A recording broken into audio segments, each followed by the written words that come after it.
Assalamualaikum warahmatullahi wabarakatuh. Ini merupakan video pertama di channel DSI Trio.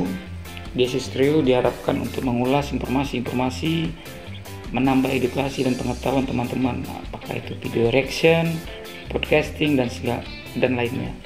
Untuk pertama, video ini merupakan materi langsung yang pernah saya bawakan pada saat proses transportasi kargo darat di Asperindo sendiri. Asperindo merupakan salah satu organisasi atau asosiasi perusahaan jasa pengiriman, ekspres, pos, dan logistik di Indonesia. Saya didapuk sebagai pemateri proses transportasi kargo darat. Apa itu ulasan-ulasannya tentang sebuah proses dari hulu sampai hilir dalam sebuah proses kegiatan distribusi transportasi kargo darat. Mari kita ulas. Di materi ini saya didapuk sebagai praktisi karena banyak sekali transportasi digunakan mulai dari darat, kereta api, laut, udara, dan lainnya. Moda transportasi merupakan istilah yang digunakan menjelaskan tentang alat angkut yang digunakan sebagai sarana transportasi untuk berpindah dari suatu tempat ke tempat lainnya. Saya merupakan praktisi langsung dari sebuah jasa pengiriman eksperimen logistik Indonesia, yaitu di PT Duta Sarana Indo Logistik. Saya merupakan pemilik sekaligus direktur utama di perusahaan tersebut. Untuk ulasan ini kita mulai dari perkenalan istilah, jenis alat angkut kargo darat, jenis barang kargo yang diangkut, alur penanganan, alat bantu pemuatan, jenis angkutan kargo darat, contoh pengepakan, hingga lingkup jasa kargo darat. Mungkin rekan-rekan akan dapat informasi setidaknya cukup lengkap dari informasi yang saya ulas di video channel ini.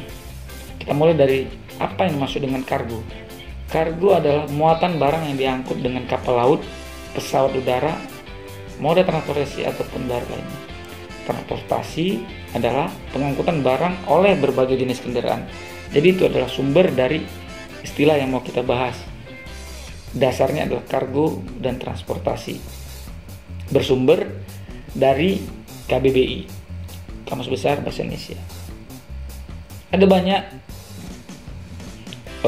istilah-istilah lainnya, yaitu yang kita sering dengar adalah shipper. Shipper bisa kita kenal adalah pengirim barang.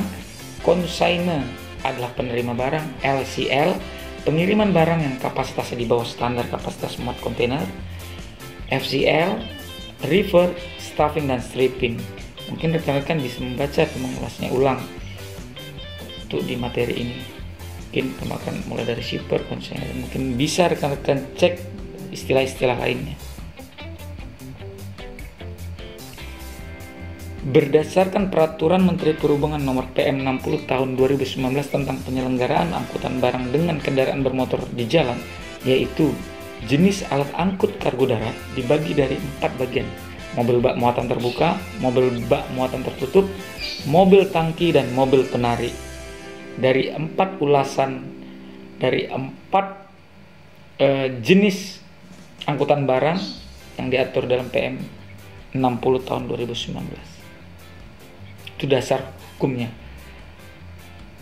Jenis barang kargo yang diangkut berdasarkan Peraturan Menteri Perhubungan Nomor PM 60 Tahun 2019 tentang penyelenggaraan angkutan barang dengan kendaraan bermotor di jalan, yaitu pertama, barang berbahaya. Apa yang maksud dengan barang berbahaya? Barang-barang yang mudah meledak, gas mampet, gas cair, dan sebagainya.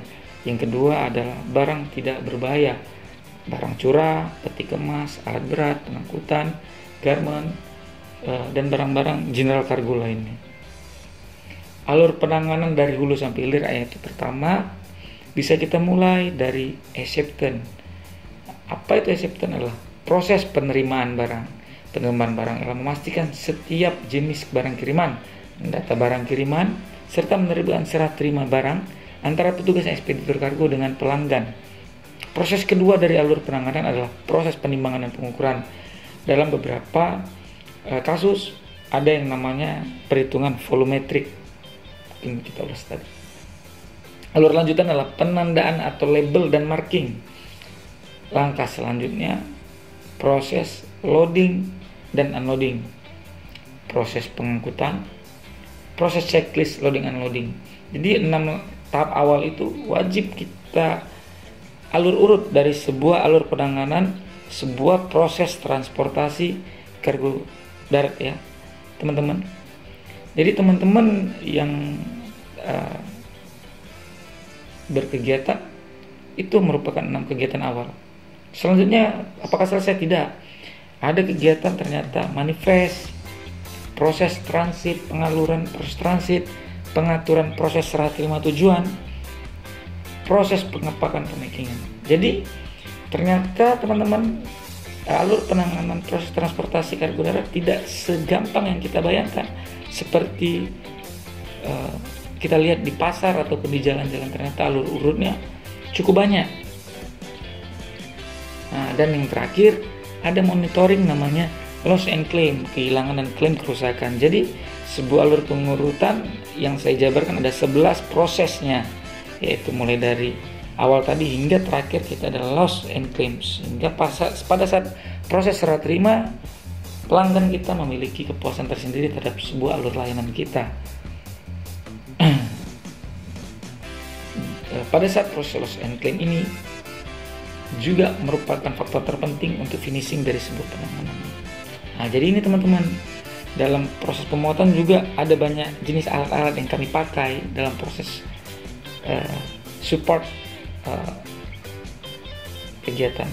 Ada hand pallet, nah itu yang pertama, hand pallet, ada hand stacker namanya, ada forklift, ada truck crane, conveyor belt, trolley.